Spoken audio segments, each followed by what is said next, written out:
Welcome to SMA Global Town Hall number 7. Now we are broadcasting live from the home of Peter F. Drucker in Claremont, California. It's an incredible honor to be here. Absolutely. And the namesake of the Drucker School of Management at Claremont Graduate University. And let me first introduce our speakers today.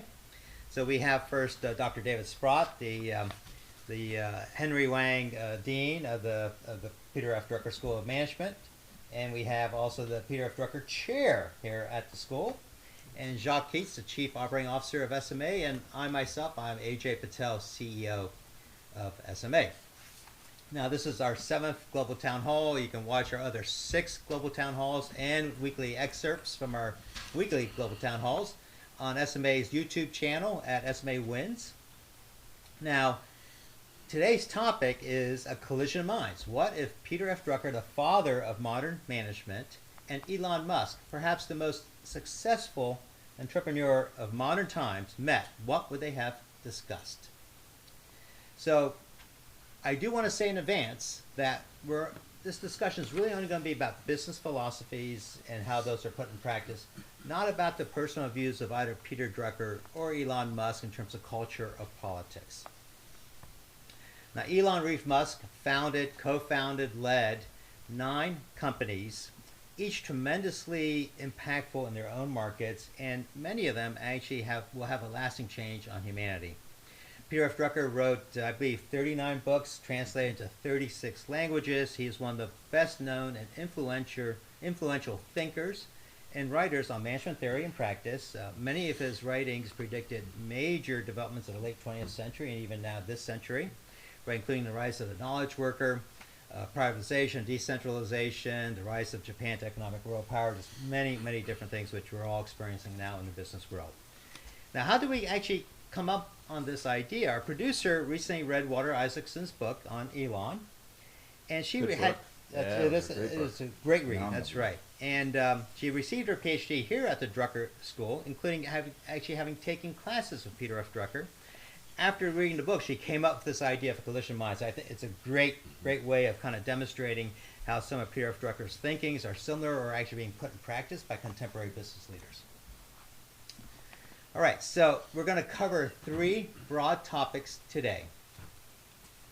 Topic 1 is what is the business's role in society. I think a very significant topic that Peter wrote a lot about, and I think we're going to find a lot of agreement here with how Elon Musk is actually thinking about his companies. Yep. Topic 2 is managing the business and approach to risk, decision-making, and innovation. And topic 3 is going to be this general topic around effective leadership.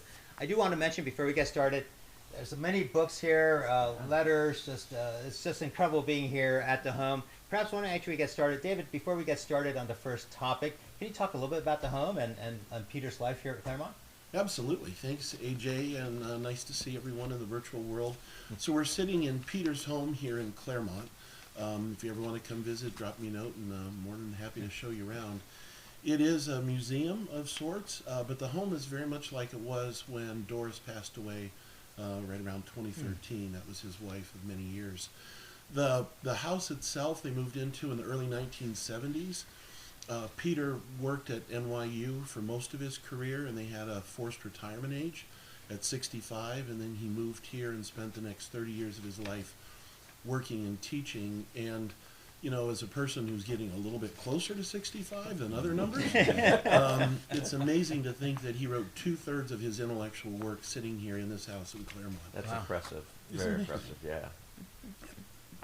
And so the home is really special. It has a lot of memorabilia, as well as, you know, we're sitting on the sofa that they had in this home, and they would live with. So. Yeah, and I understand that he hosted individuals that we would consider titans of industry from time to time here and actually have home-cooked meals here. That was a big part of it, actually. Jack Welch was here many times, and Doris, after their full day of work, would make up meatloaf, and they would sit at the kitchen table and have the meatloaf. And what the folks can't see right now is this is a very modest home. It's probably 1,200 square feet. It's in a very modest neighborhood, very self-assuming, and so you'll be surprised at how frugal the Druckers were when you come visit the home. But they thought nothing of having the most important people in the world come here and break bread with them at this very small little kitchen table. So it's really quite remarkable. All right. Well, let's get started. David, why don't you kick it off on topic 1, the role of business in society? Sure, absolutely. So the idea of how businesses function within society was a big part of what Drucker wrote about. The concept of a functioning society was really core to much of his work. And that came out of, my thought is where he came up and grew in. He came out of the Depression in Austria and was growing up as a young man within the banner of all the bad things that happened in World War II. And I think he was really enamored with and thought about, how is this going to happen and why does fascism occur? And, then just kind of went from there like, okay, what is a good organization? How should organizations function? How should they be run? And really kind of came into management from that perspective and that background. So his view was that businesses play a particular role within society, and organizations, not just businesses. It could be a church, an NGO, a governmental organization. Any of those organizations would be appropriate and fair game because it takes all of them for society to function. But they apply equally to business as well. This is a post-industrial revolution sort of a notion. Before, the Industrial Revolution, we were much more of a production society. Now we're a consumption society. And in that transition, the role of the business becomes much more part of society.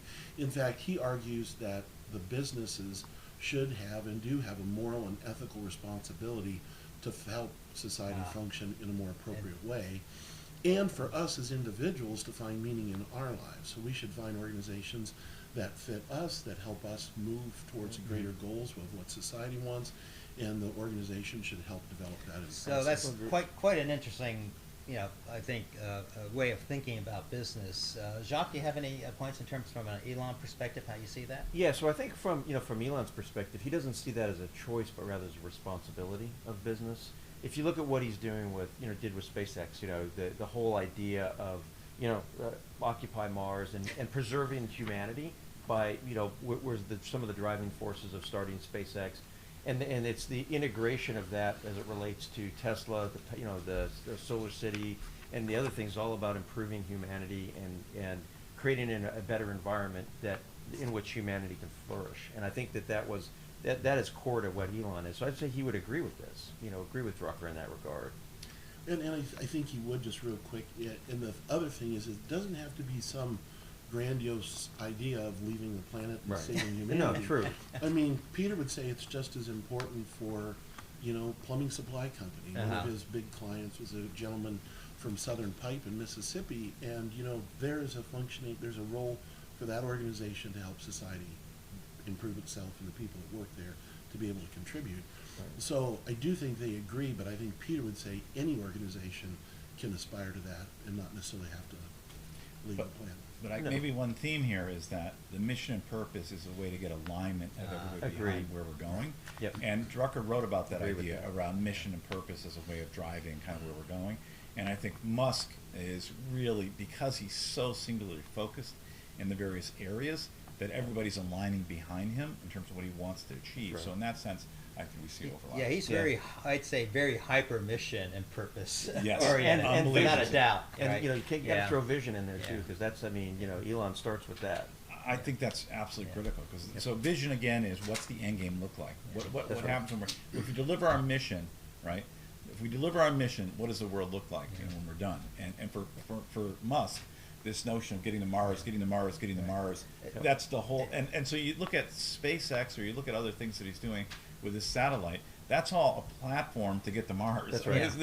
That's not the end game. That's right. Exactly and it goes all the way back to PayPal days, I think, because he really wanted to revolutionize the banking system, make it much more accessible to everybody on the planet, right? And so I think every one of his 9 businesses, and I think he's still working on Twitter, right? Yeah, right. Being the 9th one, but had a really strong mission, vision, purpose type orientation to it, right? And big ambition. That's right. Yeah. One of the things that Drucker talks about too that I didn't mention, which I think is in alignment with Musk, is that it's not just about society and purpose, but it's also about performance. That's right. That really the core function of any business is to do what it is that they do. Same way with nonprofits or government, whatever that ultimate KPI is. That's right. And so I think it seems to me that Musk is very much focused on the performance of his organization and the products he produces. I think even to the point that it's, you know, the needs of the many outweigh the needs of the one. You know, it's all about driving to, you know, the end game, right? You know, if we all succeed, we all get to the end game, then we all succeed. If we don't, then none of us succeed. Yeah, right? and I think what's driving Musk is a sense of urgency, right? And I know we're going to talk on that later today, but urgency, maniacal, I guess is the word was used in the book. Maniacal urgency. That's right. It's an over-the-top craziness in terms of things, and I know we're going to get there later. But when you talk about delivering the mission, delivering the purpose, what's driving him is a sense of urgency that we have to get there fast because we're not going to live long enough if we can't get there as quick as possible. So he's trying to get there to be able to kind of give us additional resources or kind of have society have a longer lifespan. But in that world, urgency is probably, if you use 2 or 3 words to describe Musk, one of them has to be urgency. Absolutely. From my perspective. I agree with you on that, Bernie. So on this, you mentioned the needs and the many outweigh the needs. Where does that come from? I'm kind of trying to remember. Star Trek. Star Trek. That's right. Okay. Spock so specifically. that kind of touches a little bit on touches a little bit on. I think. Can you talk a little bit about how Peter F. Drucker wrote about the business activities have to be judged both on a moral and ethical basis, and kind of what we might think Elon's views are on that? Yeah, so this is critical to Drucker, that Drucker believed the fundamental aim of an organization, a business organization, for-profit, is economic performance. But within that world, the organization had also, since society is going to be comprised of organizations, organizations are the ones that are going to keep the moral and ethical and values of society in check, right? So they're going to live what the society is trying to promise, right? And therefore they have this responsibility morally and ethically of everything they touch in terms of the communities they serve, society they serve, has to have this positive impact. And along the way, also that societal touch goes through how you develop your people and nurture your people in a very positive way, to develop those people to allow them to live the promise of what that society is functioning. And so in that sense, I could make an argument that maybe this is a different point of view than Musk has. I think so. I think Jacques and I had a chance to chat about this earlier. Quite interesting. I think it doesn't necessarily play a really visible role in how Elon has managed his companies. Right. But I think, let's set aside the question of morals. I think that's very different versus ethics. Right. But certainly I think almost everything Elon has done, he's challenged the rules of the game, right? Maybe that touches upon ethics because more so than morals, right? Yeah. And so we're not suggesting that Elon doesn't run his businesses in an immoral way, but I think a view of ethics could be around, do you really challenge what might be conventional wisdom around rules and regulations? And clearly in almost everyone in his business, he's done that, right? He has definitely said any rule, regulation, process that's in place, let's challenge it. They're more right? like guidelines than rules, right? Yeah. And I think that, but I think part of that's the philosophy that, look, if we got to get to the end game and we can't get there, if we can't get there with a straight line, then let's find a vector that gets us to that point. In other words, if you can't win, change the rules, and he's done that. Well, question the rules. Question right? the rules for sure. Right. Yeah. And then rules, change it if you need to. requirements, and core assumptions of how things are done. That's right. Right. All the core assumptions need to be challenged. Right. Because those are the things that kind of get in the way of progress. There are a lot of great examples of that in the book. I'll use the latest with Twitter moving the servers, right? Yeah. Conventional thinking says it's going to take us 6 months, and he proved that could be done in 6 days. And I think it's about changing the rules. You don't always have to do what's done in the past in order to get to the future. But I think thinking about Drucker, in that I think there's some core philosophies and principles that Drucker certainly invested a lot of time writing about that follow through a lot of what Elon's doing in the way he runs his business. Yeah, and everything you just said about Elon, I think you could almost apply most of that to Drucker. Oh, yeah. I mean, okay. he really did challenge the status quo, and one of his books is called Adventures of a Bystander, and people ask, who was Peter? I mean, you get an answer as a philosopher, a journalist, a lawyer, a business person, and I think probably all those are equally applicable, but he did question fundamental premises, and often by asking questions. I mean, when I talked to the people that came in and had consulting with him, just around the corner here, typically his approach was asking questions. And then, Socratic approach. Exactly, very much so. And so he also challenged the people he worked with and his students in that exact way. So I think there is a parallel with Musk in that regard. I agree with that. Challenging the norms of business. What cute is a very funny story when he was consulting with Toyota, where Toyota said they got caught in the situation about 20 years ago, where everybody was discounting their cars, right? So so what happened? And you go to the dealership, and you kind of discount, right? You haggle. Yeah. And Toyota's struggling with this idea, so they sent Drucker these tons of documents to read around all these issues, and they show up at the house here. Yeah. So with like 4 Toyota executives, and they said to Peter, what's your thoughts about this issue of discounting? And he says, don't do it. And that's it. We're done. That was it. Now have meatloaf. We're done. So it's like, that's the answer. So we can very much relate to that, because right. that was the approach we've taken to our business. That's right. We're just stopping all discounting. That's right. Because we're selling value. Yeah. That's right. Yeah. Right? Yeah. We're not selling rates, we're selling value. Yeah. And then Interesting. A similar story with Jack Welch, and help me get this one right if I miss it. But the first time he met Peter, and why he got hooked so much, it was like, he's like here, and like, okay, what are you gonna do? And his first question, I believe, out of his mouth was, if you started GE today, what businesses would you be in? And then he just sat there and didn't say another word, and Jack was just like, oh my God, what do I do? And that question stuck in his head for a really long time. Wow, Right. wow. And I mean, they were in almost every business. That's right. Of course, they're their own number 1 in that business, right, or number 2. Well, that was the other thing Drucker said in his writings, and this is actually in the book Managing Results, is he said you've got to own a space. You have to be the leader in a space. So that now it could be a niche, okay, or it could be a broad area, but you got to be the leader. I Right? did And not whatever realize that that. thing is, you decide whether it's a segment or a product or technology or whatever, you got to be the leader, right? And this is where the 1, Got 2, or it. 3 in the business serve. Yeah. But I think my favorite question is that question, which is, if you're starting the business all over again today, knowing what you now know, what would you do? By the way, Wow. you can ask that at the individual level. If you're starting your career all over That's again right. today, knowing what you You're now right. know, You're right. what would you do? do? And the answer, that's where Drucker's concept of abandonment comes in. Because all of a sudden people think, they don't just think, oh, I'm going to do A, B, and C. Right. They Yeah. think I'm going to get rid of Well, D, E, F. So I'm not sure questioning my career choice is going to make me happy or sad. Well, Bernie, we were talking earlier before we came on live about that very topic, right? The whole idea of innovation and abandonment. And I think that Elon has done a phenomenal job of that in his companies. Abandonment in particular. Look, if it's not working, get rid of it, right? If we can get more performance out of it, change it, right? The speed at which he does that is amazing. Exactly. So in today's world, of course, everybody talks about failing fast. I'm not sure if I like that term, but they do lots of experiments and pilots. That's right. It's working. Okay, let's do it. It failed. Roof tiles. Right. Remember when he was working on solar roof tiles, and he Many says, nails. "Why do we have 2 nails? Let's go down to one nail." That's right. So then they did 1 nail, and they go the didn't next work. morning. It didn't work. Half the roof Yeah. tiles are falling off. Like, okay, 2 nails.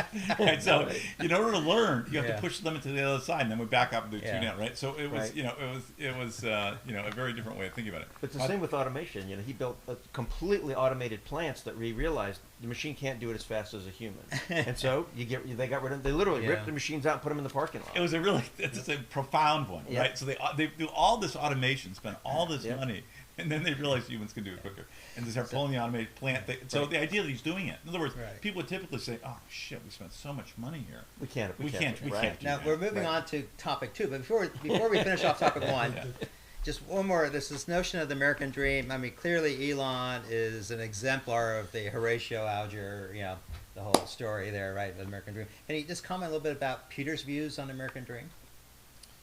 Well, he believed that that the nature of capitalism and what he called post-capitalism was going to be a vehicle to allow people to get to the American dream. He felt that knowledge was going to be the critical resource, and to the extent that people had knowledge and acquired the knowledge, they could move up and experience the American dream.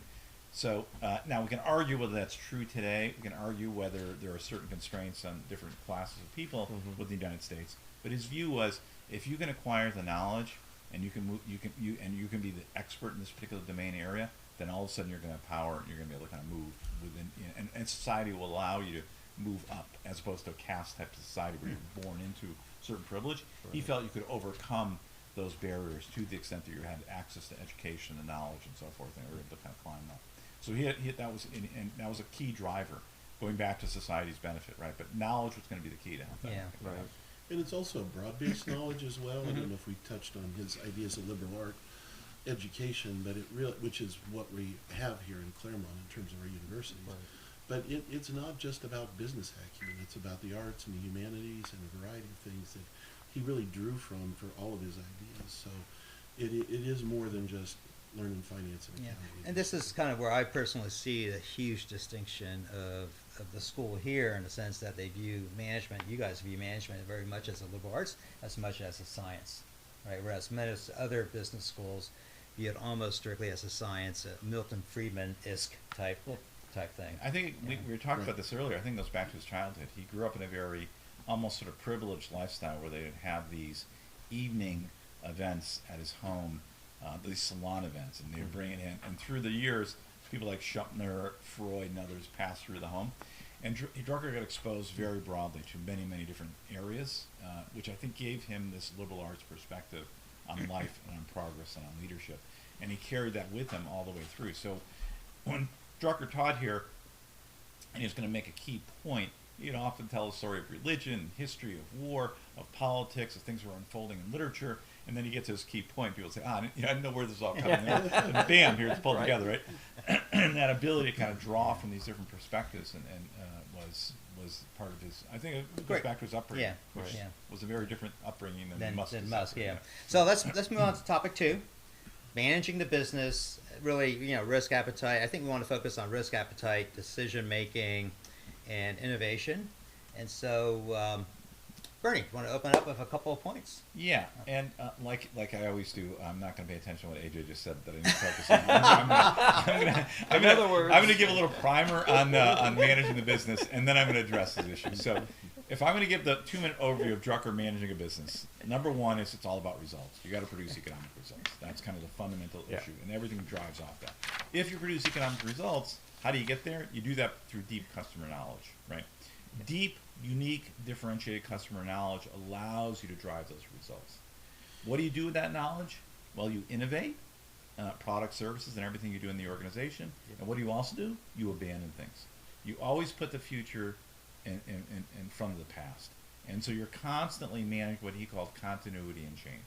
Continuity and change. Lock into a time period, extract economic value, but allocate 20% of your time to the future and thinking about the future. So balance this ambidexterity of the present and as well as the future, right? But abandon the past, which is the most difficult thing an organization can do, which is they have trouble abandoning the past. So that's kind of the quick overview of Drucker's kind of managing business ideas. So within that theme, AJ's asked me to address a couple things. Number one is level of aspiration of the entrepreneurs. I think going back to our earlier point, you start with a mission and you allow the mission then to drive what you're trying to do as an organization, and you get people to align with that mission. Now, how broad that mission is, interesting question. We can kind of have that conversation. Second issue is Drucker managed risk. Drucker was very much about good judgment within a risk profile that made sense. He never pushed the envelope in terms of what risk could look like. He did challenge the rules of the game. One of my favorite quotes, he says, what business leaders should do in managing the business is manage the environment that they work in, manage the context. So in other words, manage the industry structure that you play in. Don't take industry structure as a given. Manage industry structure. So don't let the rules of the game influence you. Set the rules of the game and let other people play that game. That's right. And then finally, he didn't have a point of view around, we'll talk about Musk's view about the value chain, owning the entire ecosystem. That was not Drucker's view. Drucker's view was you had certain competencies that you knew were different and unique that drove particular differentiation. He believed you had to have leadership in the marketplace, right? That you'd have to have some form of leadership. Leadership meaning driving some portion of the marketplace where you're seen as the best, right? And that could have been a niche, that could have been a broader marketplace. Was that a shift though for Drucker? I don't think so. I think Drucker at his core was saying, listen, you can't do everything well. Right. There's certain things you do well and certain things you don't do well. Same thing as people, certain strengths and weaknesses. Right. Businesses had those. So let's go ahead and outsource those things that we don't do as well, and let's just focus in terms of our core competencies and then manage kind of around those. And this is where he differs from us. Yeah, I think this is obviously conventional wisdom by most management thinkers and writers, right, of the last 30 years at least, right, talk about core competencies. and this is, I think, what we find so unusual about how Elon's been very successful in a number of his companies, where he's almost 100% vertically integrated and very successfully, right? And I think it's somehow, in my mind, it's related to the riskiness of the ventures that he's really trying to achieve, where that level of control was a necessary aspect to achieve the ambitions he's had. I think part of it was also pulling costs out of things. Oh, You know, in but, other yeah. words, it's hard to get a vendor to look at it from the same perspective as, you know, if I'm building it, I'm going to build just Right. what I need it to do, just what I need it to do, so that I don't have all these other costs for I trying think- to get it to yeah. fit other purposes. I think what right? he referred to as the idiot factor, right? Right. Yeah. Yep. Yeah. Exactly. Yeah, and actually it relates to time too, because one of the Yeah. issues was he had one supplier was like, what's 3 months from now? It's like, what do you? I need it tomorrow. So it's like that pissed him off. So in addition to the cost, where he was reducing costs by magnitudes of like 100. You Right. know, something would cost 200,000, they get it for 2,000. You know, be like, it wasn't like $8. I mean, it's like crazy reduction of cost, but also that sped up the time. So if I have complete control of everything and I got the whole supply chain under control, then man, I can make my cars much faster than if I had to rely upon other suppliers. And I think that goes back to what you're saying about innovation and changing the rules, you know, or owning the rules of the industry. Yeah. Because if by vertically integrating the way that Musk has done that with a variety of the companies that he has, allowed him to take the cost out, as I said earlier. But what it also allowed him to do is not have to try to figure out how to convince yet another entire organization that this is going to be the way to do it. This is going to be a good idea, right? Yeah. It allowed him to also take layers of discussion out of the equation, layers of Now, process out of the equation. I think what made it possible was that the fact that Elon himself was such a unique engineer, right? So he can get down to the details and Yep. understand those details, where he could really realize where costs could be taken out, right? Yep. Yeah. Yep. Yeah. He's certainly a master, a student and a master of manufacturing and the process of line of balance and all the things that go into taking time and cost out of building something. Yeah, I thought one of the interesting points in the book was when he said, it's not about the design of the product, it's about the design of the factory. Yep. So in other words, if you design the factory right, you get the product right? Not only right in terms of the performance of products. Yeah, you believe the best products would sell themselves, but the way you get there to get the best product is you're also managing time and cost in that factory. So that what the factory did was where Musk spent all of his time, to get and then bam, the output would be produced that would be both cost effective as well as one that would be high performance, right? And so. Yeah, but that level of detail, he's literally rolling around the floors and Right. and looking at stuff from different angles and wondering whether this is the right screw and who's accountable for this screw Right. out of a car. There's the screw way down here. Can we the bottom of the car, can't we raise it a quarter of an inch? How are we going to do that? And what's that play out, right? But I think also way he integrated the engineering into the shop floor and the manufacturing process. Engineers did not sit in an ivory tower, right, and design stuff that then somebody had to figure out how to build and assemble. Those engineers were on the shop floor looking at what was happening with the products they were building and designing. So did Peter have something to say around these concepts? I was just sitting here thinking about that, and I was going to go in a slightly different Uh-huh. approach. And Bernie and I are both marketing faculty. That's Yeah. kind of where we come from. So we think in that perspective. And Drucker said there's two core functions that are most important: innovation and marketing, basically. And so, I certainly think that we've got plenty of evidence that Elon Musk knows the innovation side. Right. Certainly from the engineering building, like we were just talking about. But I'm sitting here wondering about the customer side. How much is it really driven by the two big core questions Peter says you ask is who are your customers and what do they value? Right. And I wonder how many times those questions have been asked in Tesla, for example. Probably often, but is that the main driving force, or is it the innovation and the technology to produce that car? In that sense, people typically think of Steve Jobs as somebody who just looked around the corner, didn't do any customer research, didn't really pay attention to what's going on in the marketplace, blah blah. But what's interesting about firms that are sort of really market driven and do that is that and Musk is a similar way. Right. Like he's like so. I think what happens to those organizations is if you can put something in front of a customer and they can look at it and say, "Oh, I want that," it's a vehicle to say you're very customer driven. How you got there was through your view of what you thought the innovation should look like, and then you drove the innovation. Right. And then all of a sudden it turns out, that's what the marketplace needs. Well, I'll give you a couple examples about that. Both parallels, right? When Steve Jobs was designing the Apple stores, you know, they got to the 11th hour and he said, this isn't going to be good enough. We're tearing it apart. We're doing it differently. And Musk had a similar, you know, many similar conversations, but one of the ones that came out in the book focused around the door handles on the Tesla, right? That, you know, they said we could do it cheaper. He says, but that's going to be cool and people are going to love it. And that's one of the I things. still don't know how to open those, by the way. Yeah. I always get You get confused. where's the I'm handle? like, "Oh, pull it." Right? Yeah, And you're right. That's a good example of that. And that was where he was taking the voice of the customer. Yeah. exactly. The other thing is that he also knew, when you think about the work they did with NASA, I mean, he's really the primary customer of NASA. NASA's outsourced their whole space activities to the Musk. That's really Right. what's happened. I'm not sure people are aware of that, but really NASA is outsourced everything to Musk. Yeah. But what Musk did was he drove down cost to an unbelievable degree. He wanted to have these rocket ships that would come back and land, Right. right, Well, they're and right, reuse them, right? And he Right. did that. And so when you ask the question, would you know, NASA have said 10 years ago, hey, we want our rocket ships to be reusable and come back? They wouldn't even say that. But once you provided that and saw that here's what they do, then it's like, holy mackerel, yeah, I would definitely want that, you know? Right. So there's a little bit of him.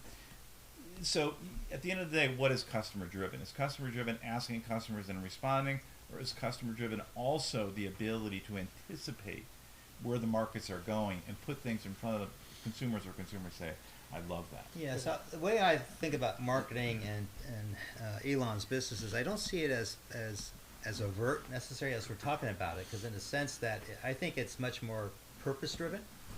That in the sense that he's going to build the product, and whatever business he's in, there's a set of customers that he knows because of the purpose of the business he's created. There's going to be, you know, that, and so marketing I think is a little bit different in his businesses. I'm not sure how to think about it, but Yeah, it's yeah. not the typical sense of marketing we think about any other type of, you know, company that's been in existence for a long Yeah, time. yeah. I know even with Tesla, he changed the rules on that. You know, I mean, if you think about it, people were lining up to order Teslas online. It True. wasn't, I had to go to a dealer and negotiate a price, Right. haggle back That's and true. forth, look Yeah. at features and options. I could go online, order the features and options I wanted, and then imagine this: people were willing to wait a year or more Yeah. to get that Yeah, product. okay, so from that perspective, I agree, and I think, you know, I've been in the rocket field for many years, Right. right? Yeah. And I understand all the heritage and all of that, in the sense of essentially providing commercial rocketry on a commercial basis, right? I mean, which otherwise is usually on a cost-plus basis or other basis.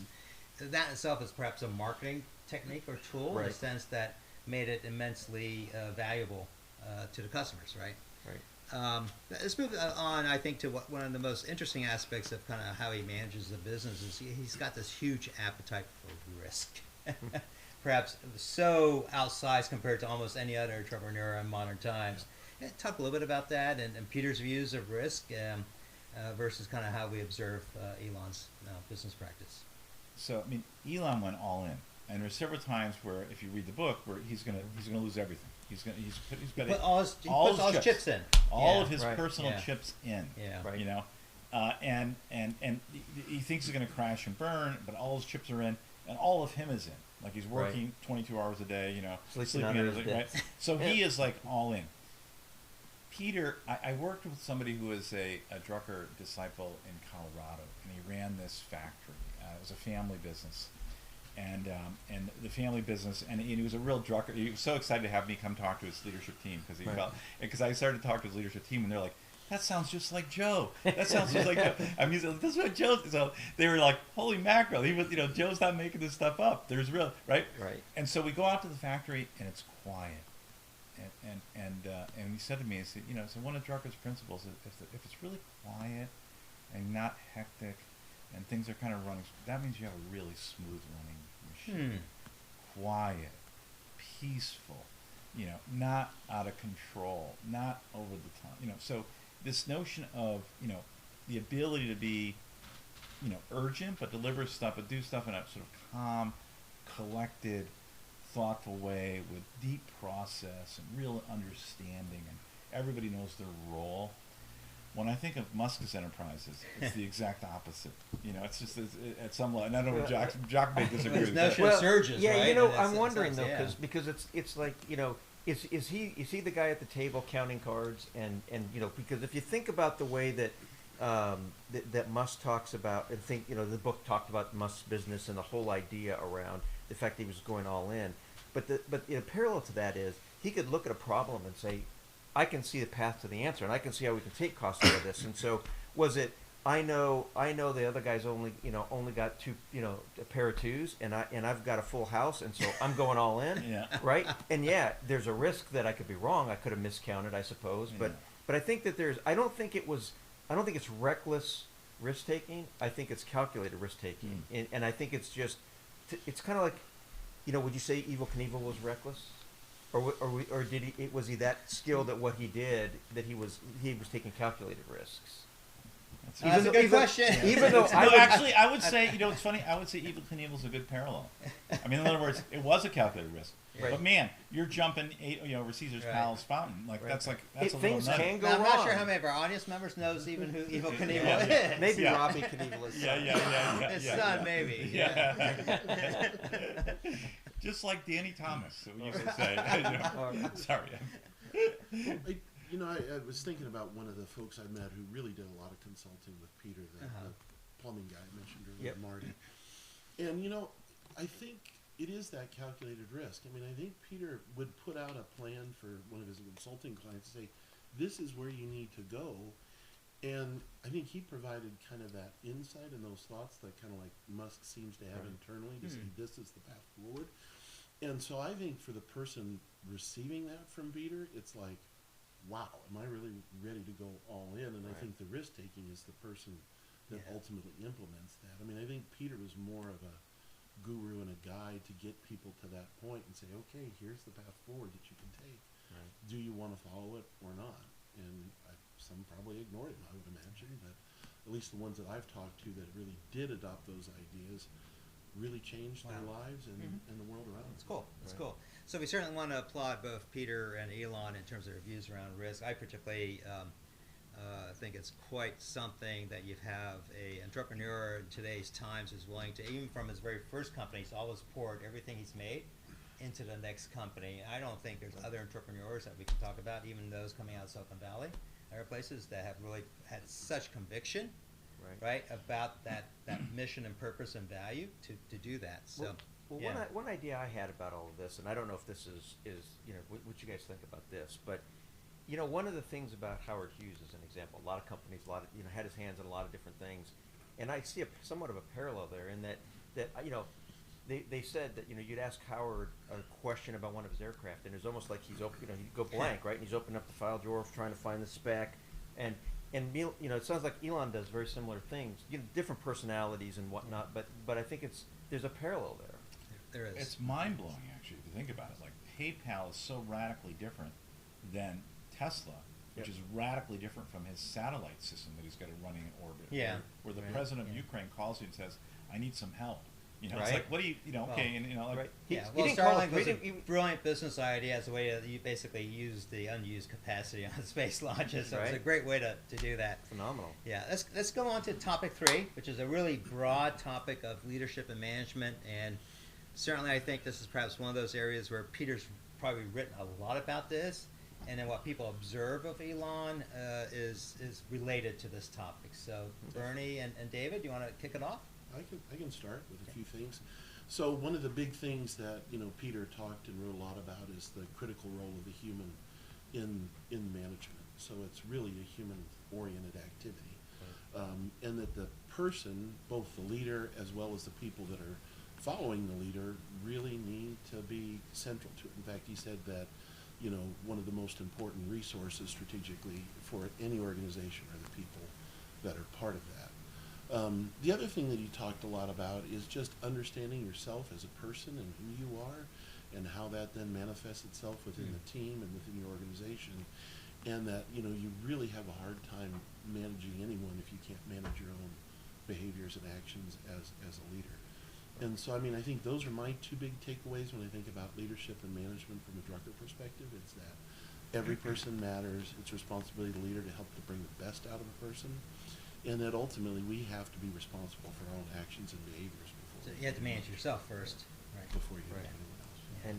And I think that's interesting because if you think about it that way, getting coaching, whether it's a baseball player, star pitcher, the coaching and what you're driving that individual to do is not always comfortable, right? You're taking that person out of their comfort zone, and I get the sense that that may be what Musk is doing with his leadership. You know, I know we can get there from here. I need you to know that we can get there from here. I need you to believe that we can get there from here, because if you don't, we won't, right? And I think driving that, and that's in lines with what Drucker was saying about know thyself, right? And then try to drive people to succeed. And mentoring takes on a lot of forms. Mentoring is not always I put my arm around you and say it's going to be okay. You're gonna get there. You know, I believe. Sometimes it's saying, you know, you slide in a Kleenex box across the table and saying, when you're finished crying, let's continue this conversation because we're going, and I need you to come along, right?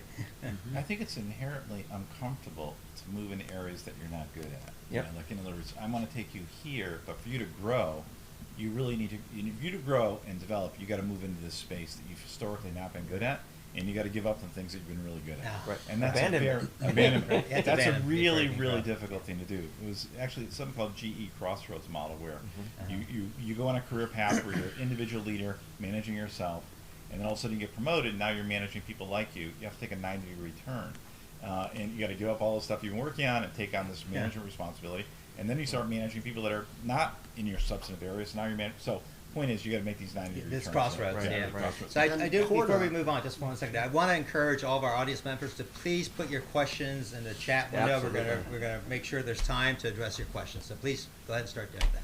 Yeah. Sorry, David. So one of the new programs that we're launching here at this school is a midlife transition program, and it's to help folks in our age range to figure out, you know, what do we want to do next in life, other than maybe open a brewery, which is what I'd like to do. And I'll be your first patron. Yeah, I'll be a test customer, lead customer. That's right. Lead user. Yeah. But Peter's kind of our patron saint for the program, and that's why I was bringing it up to Yeah. Bernie's 90-degree turns. And I don't remember his exact quote, but it's basically, you need to reinvent yourself many times in your career and your life. And that if you're going to really be a successful executive or leader, that you have to make those pivots Right. and to grow and continue to do that. And I certainly think that's emblematic of philosophy. What do you think Peter would say about Elon's truly unique style of leadership? Well, I would say he would be, okay, so one of Drucker's core principles is any senior executive should not work on more than 2 or 3 things at a time. That's it. So in other words, over the course of next year, I'm going to work on, I have 1 or 2 objectives, and I'm going to deliver those in the context of my single organization that I'm leading. So focus. You need large chunks of time to think through really important issues. Large chunks of time.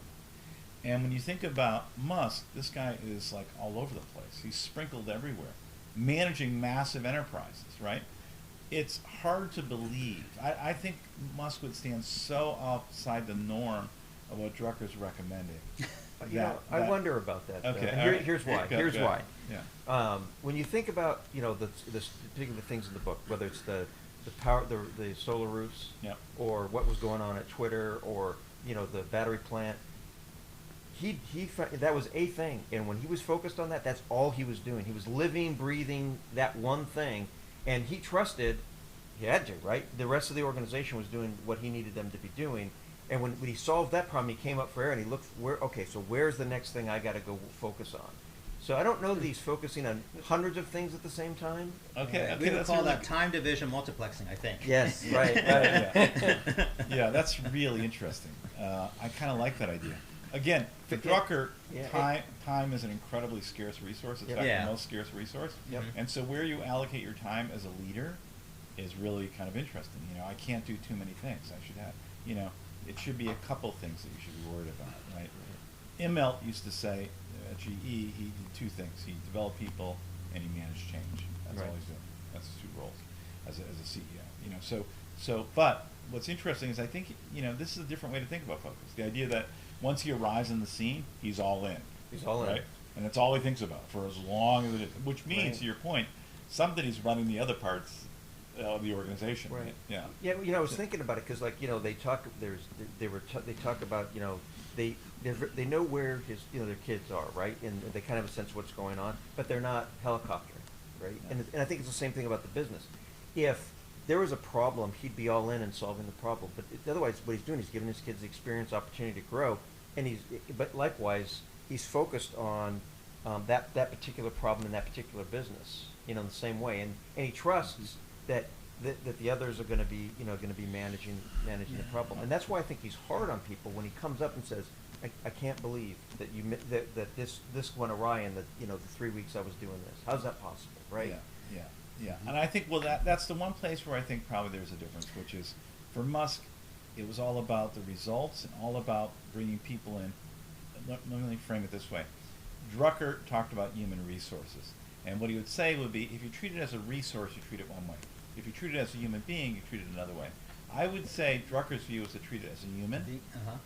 And Musk's way was to think about it as a resource. Because he said, you never want to be a friend with people that are working in the organization, right? Yeah. So he thought of it as a resource that was deployable, and it was very, very Vulcan-like.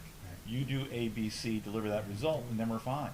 No big deal. But Peter's idea too, in terms of going back a bit to functioning society, is that you fill up an organization with people that align with the goals of the organization. Right. And so if the folks that are coming into any of these companies like that approach, then I wonder if Peter is that misaligned at all? If they're getting the value and their own personal values aligned with that of the organization, and they feel like they have a purpose to get to Mars or to have a better electric car, that's kind of Drucker. Well, it's kind of like one of the things we tell our clients all the time. Look, if you don't get focused on the things you need to do, what's ultimately going to happen is your customer is going to come in and help you, because a lot of our clients do work for the federal government, right? And so that's not the kind of help you want to get. So if you're in Elon's organization and you're getting things done, you're doing the things that you need to do, and you're not going to get micromanaged. He puts his attention on the stuff that's going sideways, the stuff that's not working, right?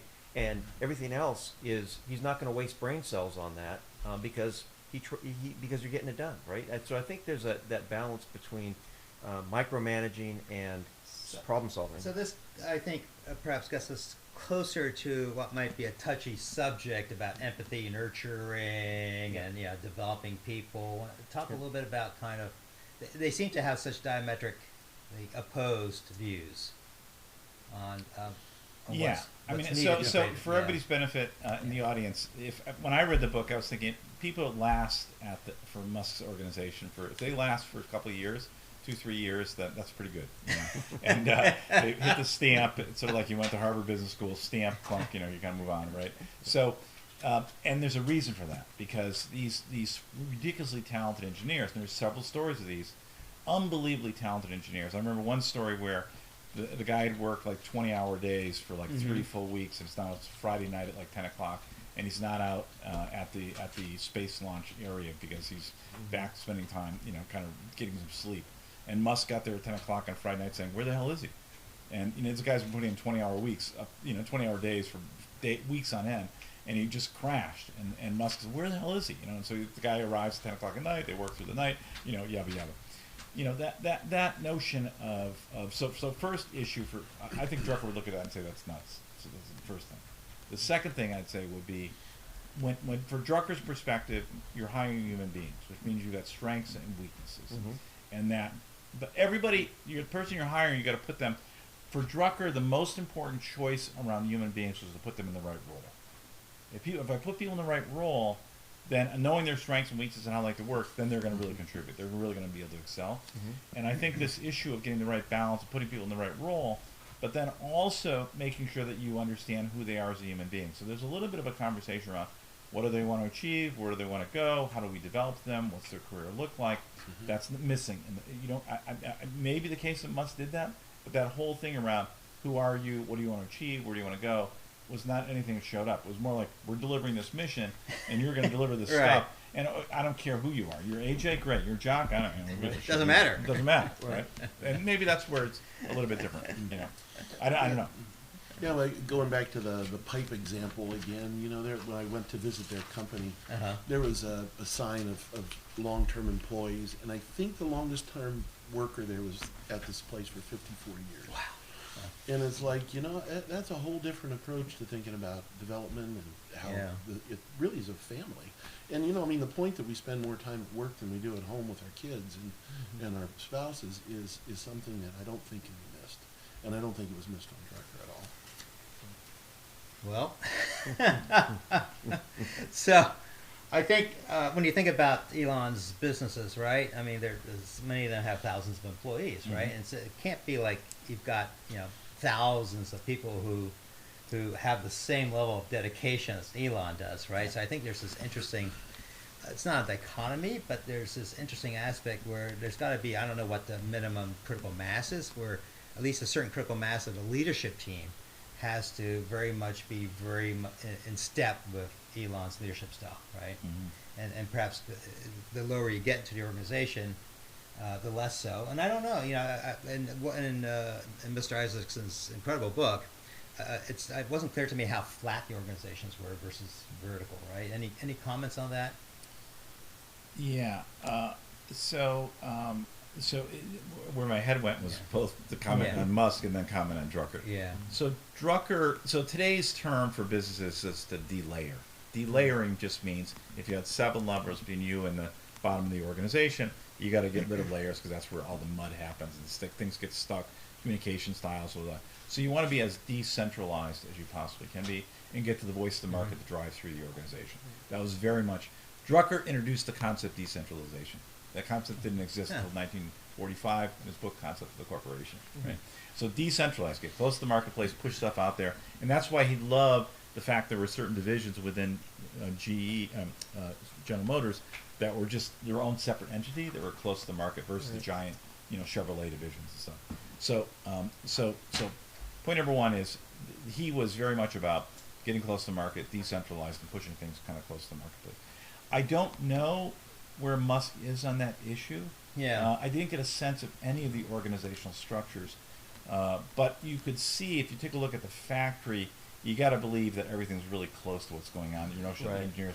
So everybody's close to the problem. Right. Getting close to the problem is part of not being abstracted from the problem, but getting close to the problem and having people close to is critical to how to structure and organize things. So there is something, probably an overlap of the two, in that regard.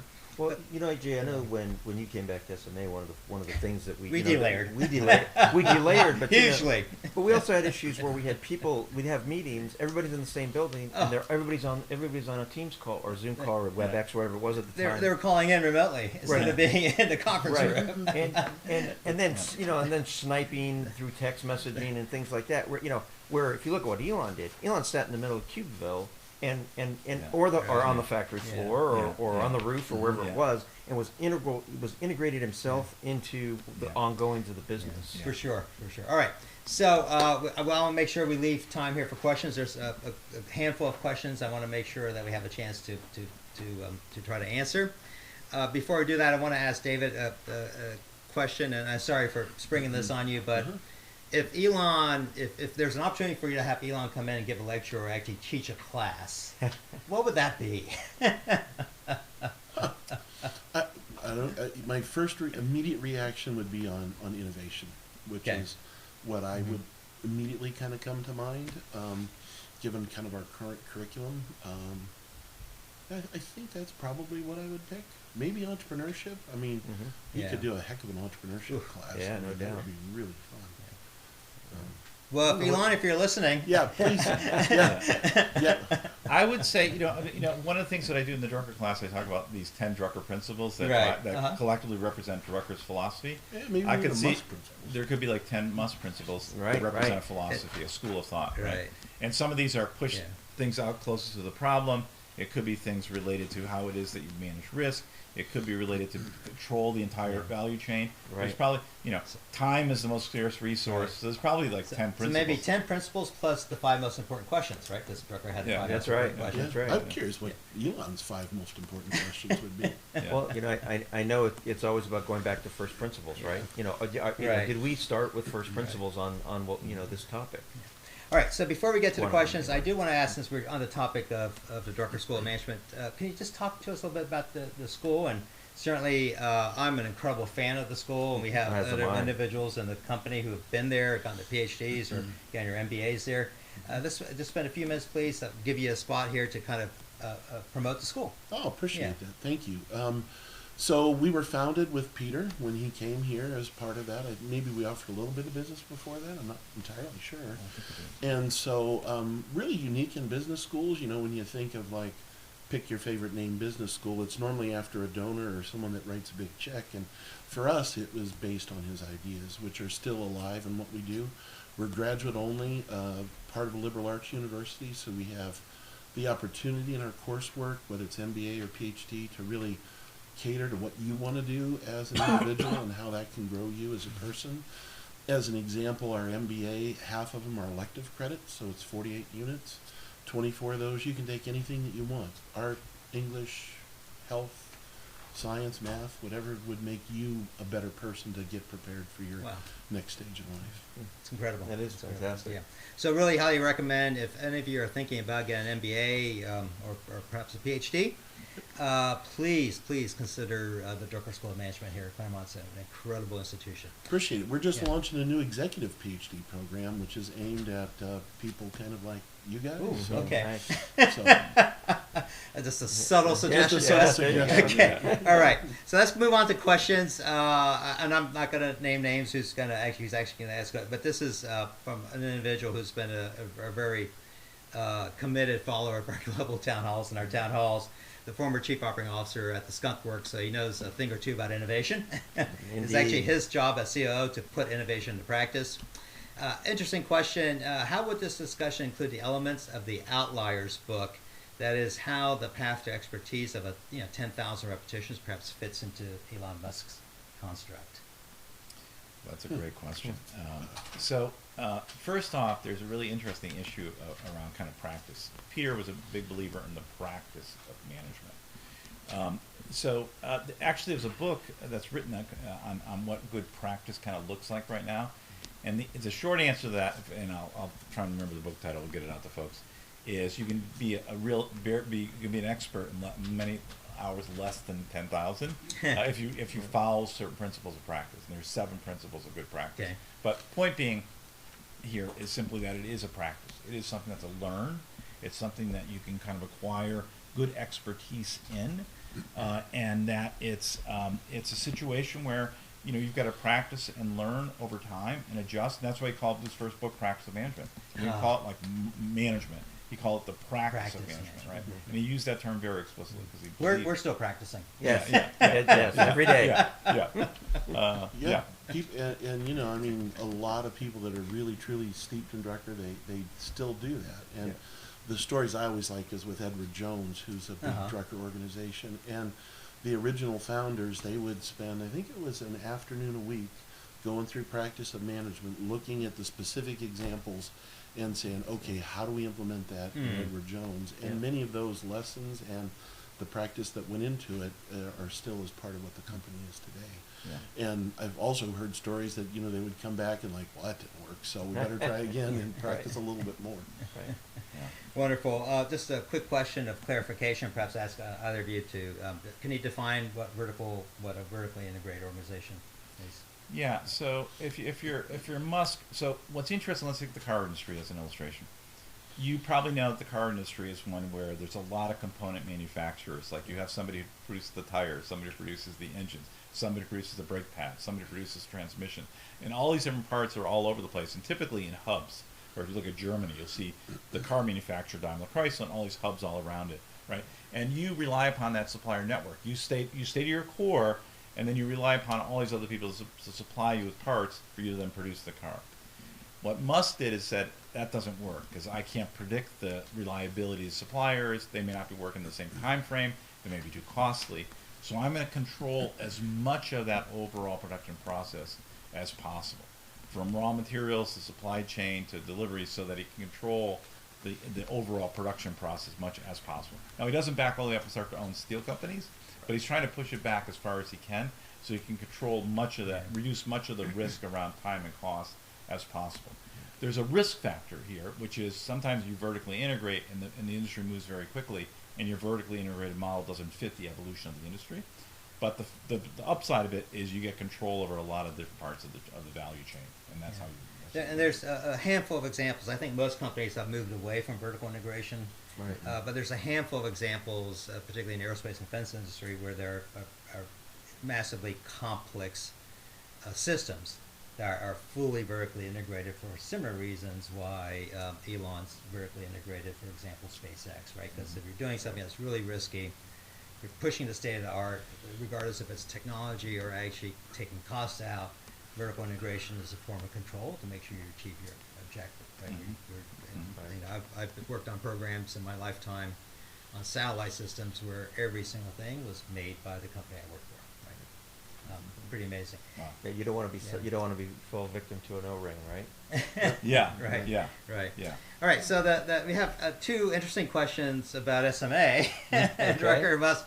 The first question, I guess I'll ask Jacques. How does SMA align with Drucker and Musk? Wow. Well, I think probably Drucker and Musk, but no. No. Who's who? Let me guess. First of all, I think that one, we're as AJ said earlier, we're still practicing, but we start everything with mission, vision, and purpose, or vision, mission, and purpose, and try to drive in that direction. Abandonment, is a big part of the things that we've done. Over the last 10 years, and there's things we've tried, and we got some result. Wasn't the result we hoped. We set it aside and tried something else. Heck, if you just follow our town halls, talk about an evolution, and being able to try things and whatnot. I think also a big part of it is that AJ and I are very hands-on, in the same sense that I think Musk is, and that look, if there's a problem at a client site, I'm happy to show up and work that problem side by side with the people that are there. And again, this is why I had some of the perspective that I do is that if I go onto a client site and there's something going wrong, I need that team to either turn to and start solving that problem, or step aside and bring in some other people, because at the end of the day, if my client doesn't succeed, I don't succeed, right? So failure's not an option in that regard. So I think in that, I see a lot of alignment with Musk in that. I think we both have a great deal of admiration for both individuals, Agreed. right? And their thinking around Agreed. management and businesses. All right, so we're at the top of the hour, and thank you so much. This was just an incredible treat being here and having both of you join our Global Town Hall. We do look forward to our next Global Town Hall I think it's going to be spring sometime. We're going to let everybody know when that is.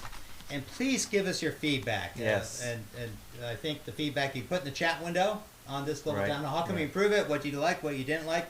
And if you do give us feedback, you will be entered into a drawing to win. We have 10 of these to give away. Yes. This is the Dragon Space Capsule, non-functioning, so it's not going to take you to Mars or the space station, right? But these are really cool SpaceX Matchbox Dragon capsules. And Matchbox always does a great job with these things, don't they? Yeah. Absolutely. Yeah. And so we look forward to also, if you want to subscribe to our weekly town halls, please shoot a note in the chat window. And we do want to very much thank our producer and our entire production crew for putting this on. And so we are looking forward to seeing everybody at our next town hall. And so should we call the rackers? And one thing that, if you want to subscribe, you can also go right into Todd. Our Todd system. And there's on the top right hand side, there's a button that says subscribe, and you can subscribe to the town halls right within that, and you'll get the message. So we'll have our director give us the close off here. All right. Thank you, everyone. Thank you. And Take care. Thank you. Thank you for watching. Thank you. And that's a wrap.